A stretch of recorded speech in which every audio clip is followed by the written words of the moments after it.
New Zealand के खिलाफ 3 मुकाबलों के लिए ओडीआई की टीम पिक करने का समय आ चुका है। अब इसमें किसको रहना चाहिए, किसको जाना चाहिए। शुभमन गिल अब फिट है, अवेलेबल है, तो वापस आएंगे, खेलेंगे बतौर कप्तान। तो यशस्वी के लिए क्या जगह बन पाएगी? अय्यर पे इस समय अपडेट क्या है? क्या ऋषभ पंत की जगह बनेगी? क्योंकि अफवाहों का बाजार बहुत गर्म है। और where is Mohammed Siraj? My big question is, अब तो वापस ले आओ सिराज को यार।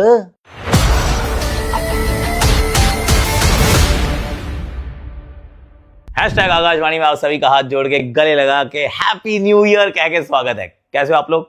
आई रियली होप कि आप अच्छे होगे, ध्यान रख रहे होगे अपना, और नए साल का अच्छे से आपने स्वागत किया होगा। हम सबने भी किया है। I wish you a lot of luck, happiness, joy, good health और प्रॉस्पेरिटी एंड स्टे ब्लेस्ड यार। I love you all. तो मेरी तरफ से from us to yours and to you and yours बहुत सारी शुभकामनाएं मैं भेज रहा हूं, ताकि 2026 जो है वो आपका सबसे खूबसूरत साल हो और आपके जो जो मन में हो मनोकामनाएं सारी पूरी हो जाए यार। Love you love you love you. अच्छा, मेरी वैसे छोटी सी मनोकामना है, मेरा भी चाहता हूं कि मैं जरा 52, 53 लाख, 54, 55, 6 मिलियन का इस वाले साल में हो सकते हैं। पता नहीं, 6 million is still a bridge too far. 9-10 lakh लोग, क्या पता हो जाए। Let's see. 2026 में 6 million, I mean sounds good. पर okay, I won't waste your time, will immediately get into कि भैया टीम कैसे बनानी है। तो मैंने टीम बनाने का प्रयास किया है और इस बात का ध्यान मैंने बहुत रखा है कि कंटिन्यूटी और थोड़ा सा पिछली सीरीज में भी देखा कि पिछली सीरीज कैसी रही है।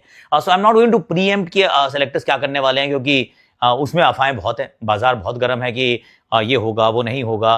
मैं ये सोच रहा हूँ क्या होना चाहिए, क्या होना चाहिए वाली 11 या 15 बनाने का मैं प्रयास करूंगा। So let me start. और उसमें पिछले सीरीज की परफॉर्मेंसेस भी मैं मद्देनजर रख रहा हूँ।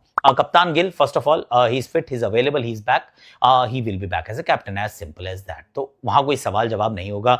उनके साथ रोहित शर्मा ओपन करते नजर आएंगे, यानी कि yes, Yashasvi scored a century, पर Yashasvi will have to wait. अब 15 में जगह बनेगी नहीं बनेगी उसके लिए आपको अंत तक वीडियो देखना पड़ेगा, पर 11 में उनकी जगह अब नहीं बन पाएगी, क्योंकि left right combination it worked very well. एक आखिरी मुकाबला तो बहुत बढ़िया खेले थे यशस्वी, लेकिन ये होगा नहीं। अब शुभमन गिल के साथ रोहित शर्मा ही ओपन करते नजर आएंगे। और 3 नंबर पे player of the series Virat Kohli, जो थमने का रुकने का नाम नहीं ले रहे हैं, जो is looking like a man on a mission की इस बार तो करना है। अभी भी वैसे 18 ओडीआईज बचे हैं, 3-3 मैचेस की 6 श्रृंखलाएं जो ऑलमोस्ट कंफर्म्ड है।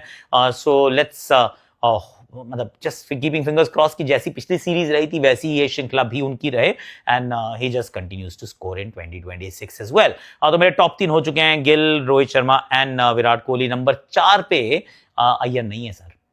अय्यर के ऊपर जो अपडेट है वो ये है कि इस सीरीज के लिए उपलब्ध नहीं होंगे। विजय हजारे ट्रॉफी से खेलना शुरू करेंगे। He is on the road to recovery, but he is not fit to play yet, मतलब अंतरराष्ट्रीय क्रिकेट के लिए अभी तैयार नहीं है।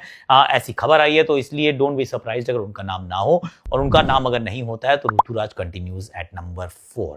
उन्होंने एक शतक भी जड़ा है, रन बनाए हैं, तो फिर you also want to give him a longer run for a simple reason कि एक तो प्लेयर अच्छा है, दूसरा कम चांस मिलते हैं, तीसरा जहां चांस मिला वो उनकी नेचुरल जगह नहीं है बैटिंग की। तो Ruturaj Gaikwad at 4 is what I am thinking. At 5 I've got KLR। KLR पिछली सीरीज में कप्तान थे, अब कप्तान तो नहीं होंगे, पर KL